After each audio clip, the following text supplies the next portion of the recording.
नमस्कार, मैं शीतल शर्मा और आप देख रहे हैं हमारा खास कार्यक्रम बात भारत। लगता है शहर में चुनाव आ गया है, क्योंकि गरीब की थाली में पुलाव आ गया है।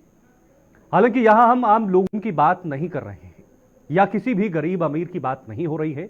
यहां बिहार के सीएम नीतीश कुमार की बात हो रही है, जिन्होंने एक बार फिर से बीजेपी की थाली में पुलाव परोस दिया है। सीएम नीतीश कुमार ने एक बार फिर से एनडीए से अलग न होने का भरोसा दिलाया है। नीतीश कुमार ने एनडीए के सभी दलों की मौजूदगी में यह कहा है कि अब हम कहीं नहीं जाएंगे। लेकिन बड़ा सवाल तो यह है कि नीतीश कुमार की बढ़ती हुई उम्र और अजीबोगरीब हरकतें क्या नीतीश कुमार के सियासी भविष्य को लेकर कोई बड़ा संकेत दे रही है? क्या नीतीश कुमार का स्वास्थ्य उनके लिए चिंता का कारण बनेगा? खैर, ये तो आने वाला वक्त ही बताएगा कि आखिर नीतीश कुमार के मन में क्या चल रहा है और वो अपनी राजनीति में आने वाले समय में क्या कदम उठाएंगे। दरअसल केंद्रीय गृह मंत्री अमित शाह 2 दिवसीय बिहार के दौरे पर रहे।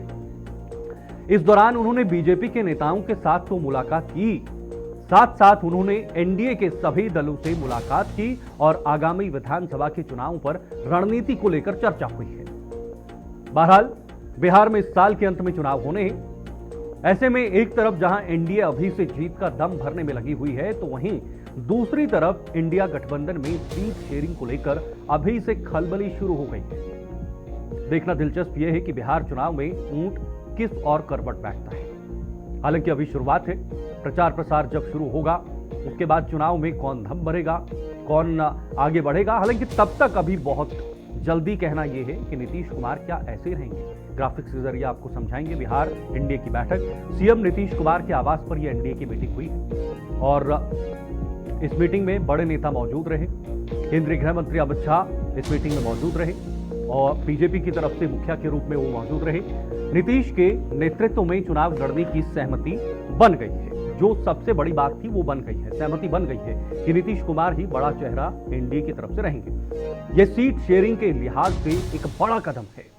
इस मीटिंग में सीट शेयरिंग को लेकर संगठन की मजबूती, एनडीए की एकजुटता पर चर्चा हुई है कि संगठन को मजबूत कैसे करना है, एनडीए को एकजुट कैसे रखना है। मीटिंग में एनडीए द्वारा 225 सीटों का टारगेट सेट कर दिया, जीतने के लिए 225 सीटों का टारगेट। मिलकर चुनाव अभियान चलाने की प्लानिंग भी इस बैठक में की गई है। केंद्र और राज्य सरकार की उपलब्धियों का बखान भी किया गया है कि कैसे बखान करना है।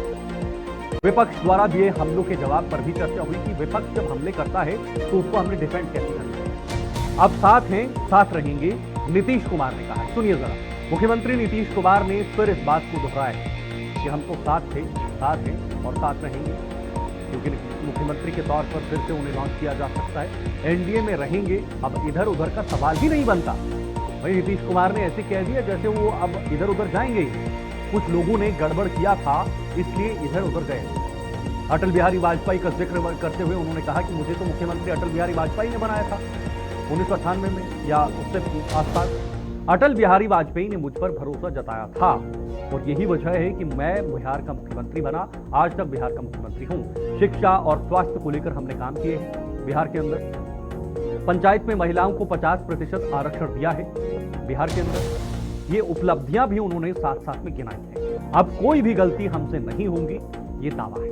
ये नीतीश कुमार ने कहा है कि अब हम गलती नहीं करेंगे, अब हम कहीं नहीं जाएंगे, अब हम बीजेपी के साथ हैं, एनडीए के अंदर हैं। सभी दल एक साथ मिलकर चुनाव लड़ेंगे, जिसमें चिराग पासवान की पार्टी है, जिसमें जीतन राम मांझी की पार्टी है, जिसमें भारतीय जनता पार्टी है और अन्य कुछ छोटी छोटी क्षेत्रीय पार्टियां हैं जो अपना अपना प्रभाव कुछ क्षेत्रों में रख रही हैं। लेकिन जो सबसे बड़ी चुनौती है वो सीट शेयरिंग है। बिहार में जब सीट शेयरिंग का मुद्दा उछलेगा, उस समय कैसे बीजेपी और जेडीयू के बीच आम सहमति बनेगी, यह देखना बेहद ज्यादा दिलचस्प है, क्योंकि दोनों ने जो लोकसभा के चुनाव हुए थे बराबर सीटें वहां पर जीती हुई हैं और एलजेपी से जो चिराग पासवान हैं उन्होंने सभी सीटों पर जीत हासिल की है। जितने सीटों पर चुनाव लड़ा उतनी सीटों पर जीत हासिल की। ऐसे में चिराग पासवान भी वहां पर दावा कर सकते हैं कि उन्हें ज्यादा सीटें दी जाएं और जिन जिन क्षेत्रों में, जिन जिन संसदीय क्षेत्रों में उन्हें जीत मिली है वहां पर उन्हें ज्यादा सीटें दी जाएं। मांझी भी पीछे नहीं रहेंगे, मांझी भी सीटों पर दावा करेंगे कि बहुत ज्यादा सीटों पर हम लड़ेंगे। तो ये तमाम विषय हैं जो बिहार को लेकर अभी से चर्चा छिड़ गई है। नीतीश कुमार पर भी बहुत बड़ा सस्पेंस है, उसको बीजेपी कैसे निभाएगी वो भी देखना होगा। फिलहाल इस वक्त हमारे साथ कुछ खास मेहमान जुड़ने जा रहे हैं। मैं सीधे आज की चर्चा भी शुरू करूंगा अनूप श्रीवास्तव जी भारतीय जनता पार्टी से थोड़ी देर में हमारे साथ हमारे प्रवक्ता जुड़ेंगे। मधु मंजरी जी आरजेडी प्रवक्ता, वो भी हमारे साथ जुड़ने जा रही हैं। और राकेश सिंह परमार जी वरिष्ठ पत्रकार हैं, वो भी हमारे साथ थोड़ी देर में जुड़ेंगे। और आज की चर्चा भी बिहार पर होगी, क्योंकि केंद्रीय गृह मंत्री अमित शाह का ये बिहार का दौरा कई मायनों में खास देखा जा रहा है। केंद्रीय गृह मंत्री अमित शाह ने पूरा जो चुनाव जहां जहां चुनाव होते हैं वहां वहां पर वो एक रणनीति बनाकर जाते हैं और एक चाणक्य के रूप में उन्हें देखा जाता है। वो भी अपने आप में एक बड़ी बात है और उसे भी देखा जाएगा कि आने वाले समय में अब बिहार के अंदर क्या होगा। तो फिलहाल नीतीश कुमार ने ये बड़े संकेत दिए हैं कि वो चुनाव साथ में लड़ेंगे और चुनाव साथ में लड़कर ही 225 सीटों का लक्ष्य भी तय किया है। लेकिन दूसरी तरफ आरजेडी, लालू यादव की पार्टी आरजेडी, वो भी पीछे नहीं है। वो भी एक मजबूत पार्टी बिहार के अंदर मानी जा रही है। तीनों मेहमान इस वक्त हमारे साथ जुड़ रहे हैं और मैं तीनों का स्वागत करना चाहूंगा और आज इसी खास मुद्दे पर चर्चा होगी। अनूप श्रीवास्तव जी आपकी टीवी स्क्रीन पर। सर बहुत बहुत स्वागत, बहुत बहुत शुक्रिया आपने समय दिया। मधु मंजरी जी हैं आरजेडी प्रवक्ता, वो भी आपकी टीवी स्क्रीन पर। बहुत बहुत स्वागत मधु जी आपका भी हमारे साथ जुड़ने के लिए। और राकेश सिंह परमार जी वरिष्ठ पत्रकार हैं और अपना जो आंकलन है वो बहुत सटीक करते हैं, कई बार हमारे साथ बैठे हुए हैं और बिहार को लेकर बातचीत करते हैं। बहुत बहुत स्वागत राकेश जी आपका भी हमारे साथ ज्वाइन होने के लिए। अनूप जी आपसे शुरुआत करना चाहूंगा। नीतीश कुमार ने कह दिया है कि हम जहां थे वहीं रहेंगे। इधर उधर भटक गए थे, कुछ लोगों की जो अपने ही कुछ लोग थे उन्होंने गड़बड़ कर दिया था, इस वजह से हमें इधर उधर जाना पड़ा था। लेकिन अब हम पूरी तरीके से बीजेपी के साथ और एनडीए के गठबंधन के अंदर ही रहेंगे। तो क्या ये एश्योरिटी है बीजेपी के साथ ही नीतीश कुमार आने वाले चुनाव लड़ेंगे?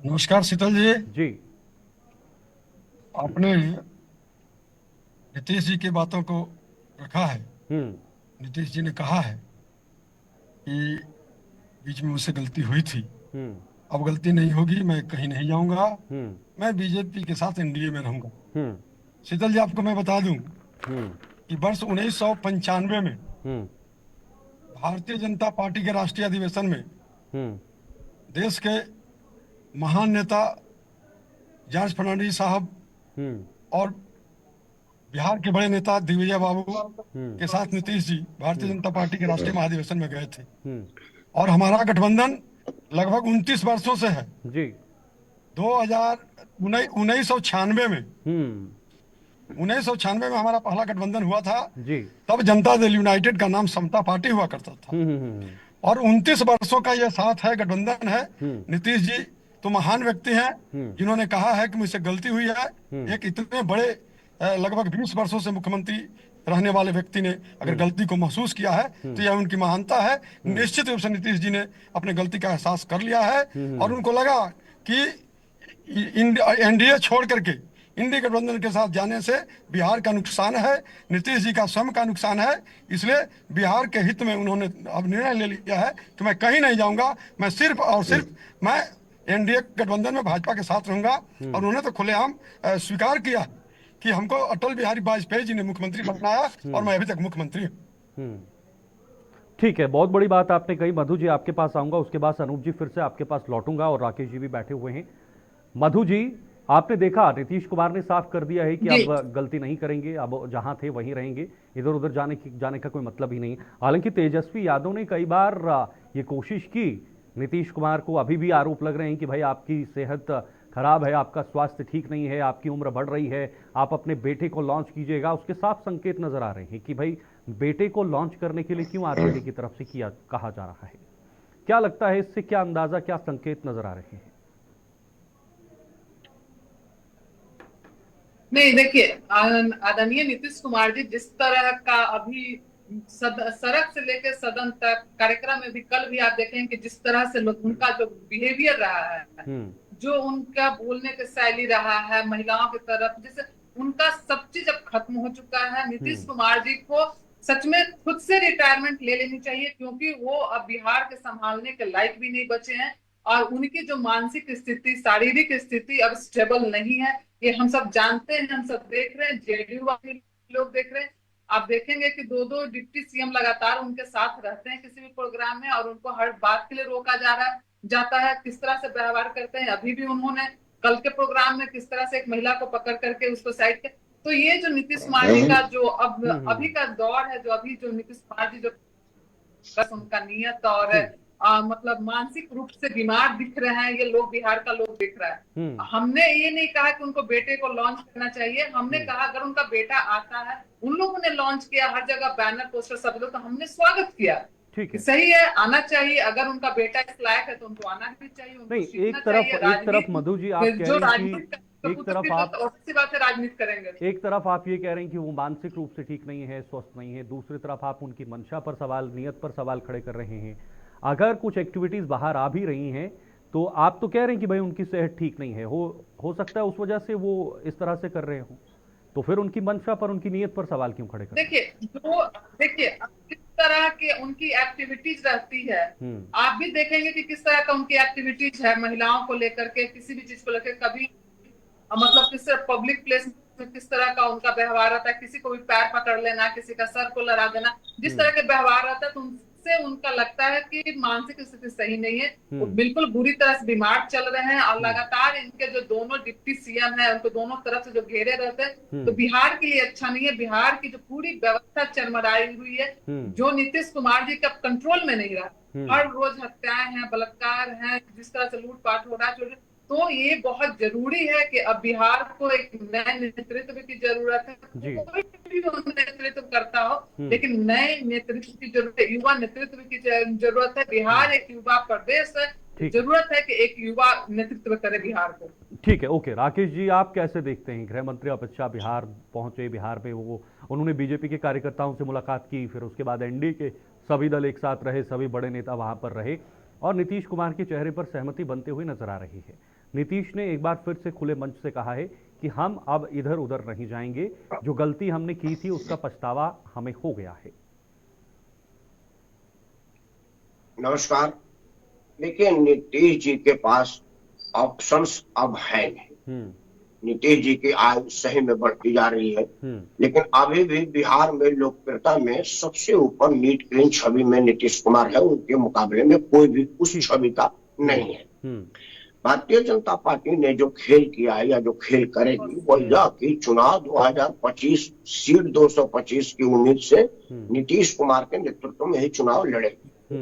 नीतीश कुमार जो बार बार कह रहे हैं कि मेरे से गलती हो गई है, गलती हो गई थी, अब हम नहीं जाएंगे, वो दो बातों पर ध्यान दीजिए। अब राष्ट्रीय जनता दल लालू जी का दल नहीं रहा, तेजस्वी अब उसको आगे बढ़ गया है, बढ़िया बात है। बच्चा पिताजी के लेगेसी को संभाला हुआ है, और उसने अपने दम पर, तब लालू जी जेल में थे, और अपने दम पर 75 सीट लाया, सबसे बड़ी पार्टी आया, तो उसका हक भी बनता है अपना आपको मुख्यमंत्री बताने का। अगर यही मान ले कि वही लोकप्रियता आज तक भी तेजस्वी का बरकरार है, तो फिर नीतीश कुमार लालू प्रसाद यादव के साथ मिलकर क्या करेंगे? क्योंकि राजनीति में एक और एक मिलके 11 नहीं होता, एक के साथ एक लड़के 11 होता है। अगर उनका उम्मीद होगा कि भाई मेरा बेटा ही आगे आएगा, तो फिर वो तेजस्वी के नाव में डूब जाएगा, फिर वो तेजस्वी के विरुद्ध रहेगा, तब ना बराबर में रहेगा। जैसे लालू जी नीतीश जी जब साथ में थे, तो नीतीश को कोई नहीं पूछता था, लालू प्रसाद मुख्यमंत्री थे, भैया जी गलत कहाँ कुछ किए। लेकिन जब वो अलग हुए तब तो अटल जी ने उनको मुख्यमंत्री बनाया, और आज लालू जी से बढ़िया मुख्यमंत्री साबित हुए हैं छवि के रूप में, इसमें कहीं कोई दो राय नहीं है। तो बिहार में नीतीश कुमार लालू प्रसाद यादव के साथ मिलकर चुनाव लड़ेंगे, ऐसी संभावनाएं नहीं है, क्योंकि उनको लग रहा है कि मैं अलग रहूंगा, जनता दल यू का मेरा बेटा नेतृत्व करेगा, तो हो सकता है कि तेजस्वी से बढ़िया मुख्यमंत्री साबित हो, क्योंकि उसके पास एक पिता की लेगेसी है, साफ छवि, मिस्टर क्लीन वाला बाप, पढ़ा लिखा इंजीनियर वगैरह वगैरह। भविष्य में क्या है, मैं ब्रह्मा जी का भाई नहीं हुई तो मैं बताऊंगा, लेकिन यह जरूर है कि अब की बार का बिहार का चुनाव यह चुनाव है कि नीतीश कुमार के नेतृत्व में लड़ा जाएगा। कुछ नेताओं ने ये भी कहा था राकेश जी कि नीतीश कुमार हो सकता है चुनाव के बाद बदल जाएं, पलट जाएं। क्या ऐसा भी हम कह सकते हैं कि बीजेपी के साथ चुनाव लड़ेंगे, लेकिन उसके बाद कोई पलटने की संभावना बनेगी बिहार के अंदर? देखिए, नीतीश कुमार के अब तक के चाल चरित्र और चेहरे से तो कुछ नहीं गारंटी दिया जा सकता वो बदलेंगे नहीं, बदल भी सकते हैं, लेकिन भारतीय जनता पार्टी कोई दूध पीती बच्ची तो है नहीं। भारतीय जनता पार्टी ने जो महाराष्ट्र में खेल किया था, वहां के बड़ी पार्टी को तोड़ करके वहां के एक साधारण से आदमी को मुख्यमंत्री बनाया और मुख्यमंत्री बनाए रखा। और जब बाद में बहुमत आया तो उनको कहा कि भाई अब आप उप मुख्यमंत्री बन जाइए, जैसे मेरा वाला मुख्यमंत्री उप मुख्यमंत्री था, आप भी मुख्यमंत्री बनिए। और वहां उन्होंने अपना सारा सिस्टम ठीक कर लिया है। वहां भाजपा चुनाव लड़ती है नेता या और नियत मेरा। ठीक है। बिहार में नीतीश कुमार को नेता मान करके 30 साल से चुनाव लड़ रहा है, ठीक और अपना जनाधार बढ़ा रहा है। ओके, ठीक है, लौटता हूं फिर से आपके पास। अनूप जी के पास चलते हैं। अनूप जी, अभी पहले मधु जी ने कहा कि जो नीतीश कुमार का स्वास्थ्य, अभी मानसिक स्वास्थ्य है, वो ठीक नहीं है। उनकी अजीब हरकतें आ रही हैं, उनकी अजीब एक्टिविटीज आ रही हैं, और कल ही गृह मंत्री अमित शाह के साथ मंच पर एक और एक्टिविटी आई है। हालांकि हम उसके क्लैरिफिकेशन नहीं कर रहे हैं वो क्या था, लेकिन जो बार बार वीडियोज आ रही हैं उसके आधार पर ये लगातार बातें उठ रही हैं, आवाज उठ रही है सोशल मीडिया के माध्यम से भी कि अब नीतीश कुमार को किसी चेहरे को प्रोजेक्ट करना चाहिए। क्या आपको उम्मीदें हैं या आपको पूरा विश्वास है कि अगले 5 साल तक एक बार फिर से नीतीश कुमार एनडीए के सबसे बड़े चेहरे के रूप में बिहार को दे पाएंगे? देखिए शीतल जी, अभी आरजेडी प्रवक्ता बहन मंजरी जी ने, मधु मंजरी ने जो कहा है, किसी के व्यक्तिगत स्वास्थ्य के ऊपर नहीं उठाया जाना चाहिए, क्योंकि कोई भी अस्वस्थ हो सकता है। और नीतीश जी उतने अस्वस्थ नहीं है जितना हमारे विपक्षी दल के लोग जो प्रचारित कर रहे हैं, वो उतना अस्वस्थ नहीं है। स्वस्थ है, उम्र का थोड़ा सा असर जरूर है, लेकिन जितना ही लोग ढोल पीट रहे हैं उतना अस्वस्थ नहीं है। और मैं राकेश जी के बातों से भी सहमत नहीं हूँ। महाराष्ट्र की बात जो राकेश जी ने कहा जी, तो हमने वर्ष 96 से जो भी चुनाव हुए नीतीश जी के नेतृत्व में हम लोग लड़े गठबंधन में, और नीतीश मुख्यमंत्री का घोषित करके लड़ाई लड़ने का काम किया। और ठीक वहीं महाराष्ट्र का जो चुनाव था, वहां कोई मुख्यमंत्री का चेहरा घोषित नहीं था। हमने हरियाणा में कोई मुख्यमंत्री का चेहरा घोषित नहीं किया था। तो ये हमारा स्ट्रेटजी है कि हम मुख्यमंत्री का चेहरा घोषित नहीं करते हैं, लेकिन की मजबूरी है या जो कहिए, हम बिहार में नीतीश जी को मुख्यमंत्री का चेहरा मान लिया है, नेता का चेहरा मान लिया है, और मान क्या लिया है। हम तो पिछले 20 वर्षों से उनके नेतृत्व में सरकार चला रहे हैं। ठीक है, हमने बिहार को विकसित राज्य की श्रेणी में लाने का काम किया है। आज बिहार पूरे दुनिया में काफी तरक्की कर रहा है, दुनिया में नाम है। और नीतीश जी का व्यक्तिगत उनका चाल चेहरा और चरित्र की जो बात लोग करते हैं, ठीक है, उनका चाल चेहरा चरित्र बिहार की जनता सब स्वीकार कर चुकी है, तभी तो 20 वर्षों से लगातार मुख्यमंत्री बने हुए हैं। ठीक है सर, ठीक है।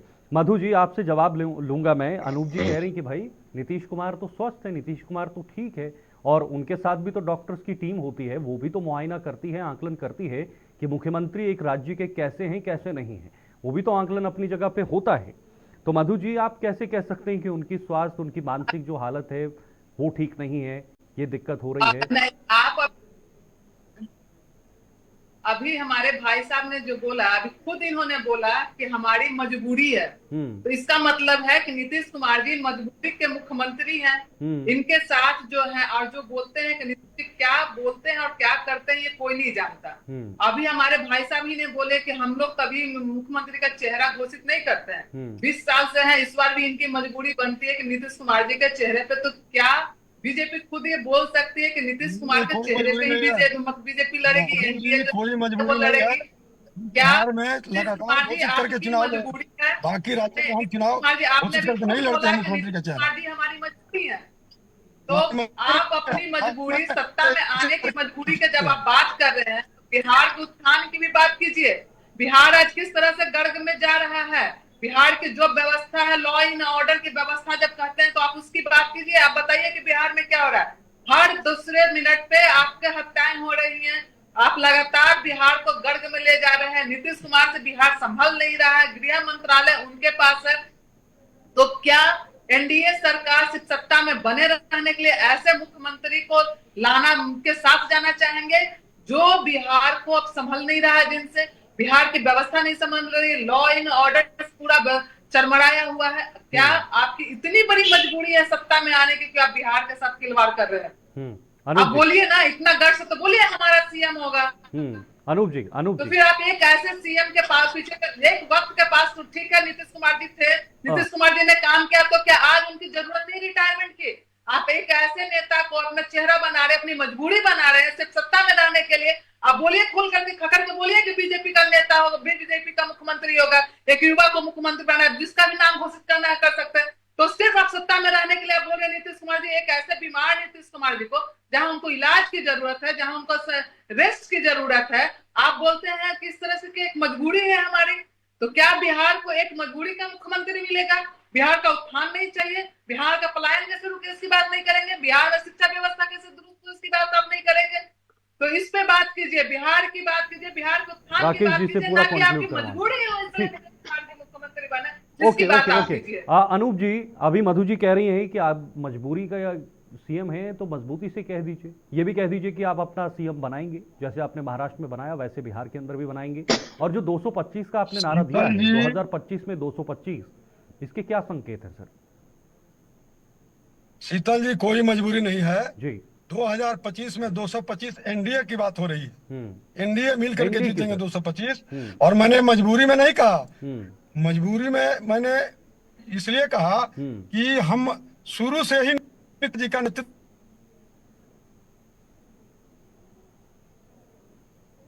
फिर से संपर्क कर चुका राकेश जी, मैं सीधे आपके पास आऊंगा, संपर्क में दिक्कत आ रही है। राकेश जी, अभी अनूप जी ने कहा कि मैं आपकी बात से सहमत नहीं हूं, क्या वजह है और कैसे आप इस पूरी पिक्चर को देख रहे हैं? क्या ये महाराष्ट्र की नाव पर बीजेपी सवार हो सकती है या होना चाहती है?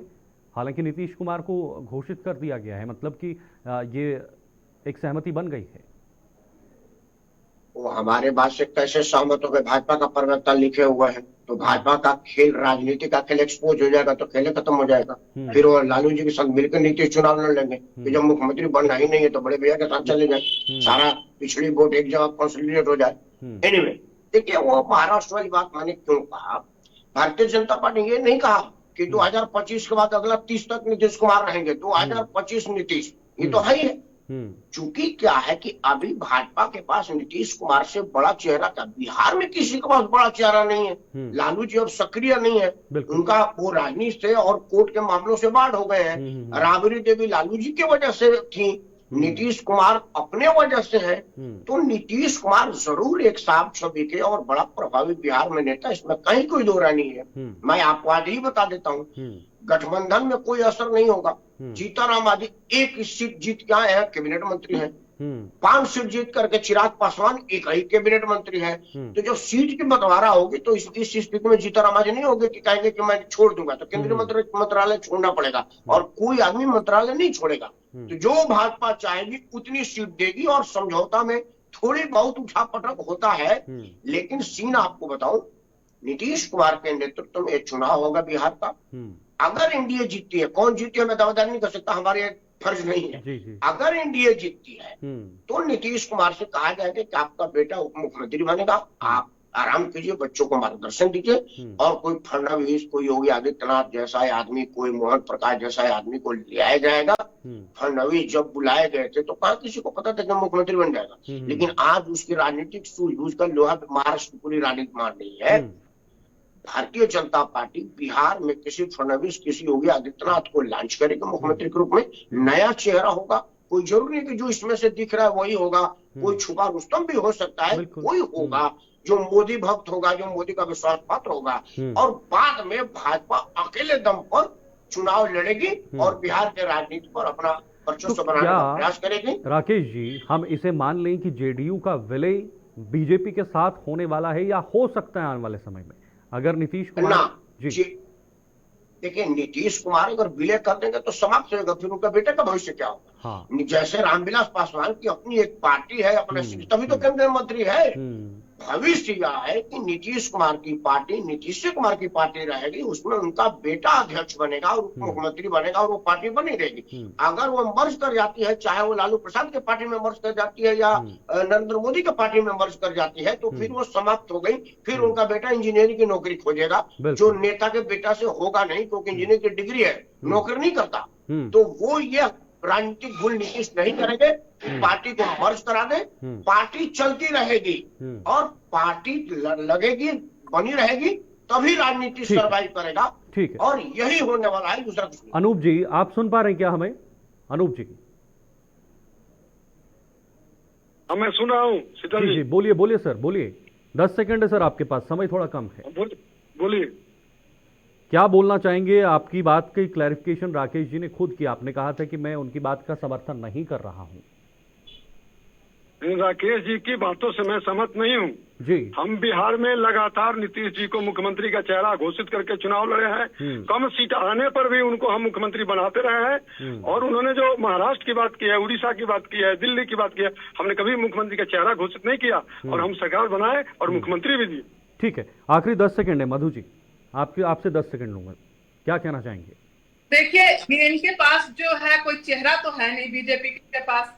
ऑब्वियसली बात है, इनकी मजबूरी नीतीश कुमार जी हैं। और नीतीश कुमार जी जिस तरह से बिहार को गर्ग में ले जा रहे हैं, बिहार की जनता इस बार इन्हें सबक सिखाएगी। मजबूरी का मुख्यमंत्री नहीं चाहिए। बिहार नहीं जा रहा है, युवा लालू जी का जंगल राज से बहुत अच्छा शासन चल रहा है। ठीक है सर, समय खत्म हो रहा है। बहुत बहुत शुक्रिया अनूप जी, मधु जी, राकेश जी, आपका भी बहुत बहुत शुक्रिया। संपर्क की दिक्कत आ रही है लेकिन आपने समय दिया, बहुत बहुत इस चीज के लिए बहुत बहुत धन्यवाद। तो फिलहाल 3 खास मेहमान हमारे साथ बने हुए थे, साथ हैं, साथ रहेंगे, ये नीतीश कुमार ने कहा है। लेकिन इतिहास में नीतीश कुमार ने ये निभाया नहीं है। बहुत बार बदले हैं, पार्टियां बदली हैं ये, और दल बदले हैं और गठबंधन भी बदले हैं। आपको याद होगा लोकसभा चुनाव में जब उन्होंने अलग राह निकाली तो उसके बाद इंडिया गठबंधन की नींव रखने की एक महत्वपूर्ण भूमिका नीतीश कुमार ने निभाई थी, लेकिन उसके बाद वापस एनडीए में आए और अब एनडीए का एक दूसरा पिलर नीतीश कुमार के रूप में इस वक्त केंद्र में है। लेकिन अब राज्य में क्या तस्वीर बनेगी, क्या समीकरण बनेंगे, ये आने वाला वक्त ही बताएगा। वक्त एक छोटे से ब्रेक का है, ब्रेक के बाद भी खबरों का सिलसिला जारी रहेगा।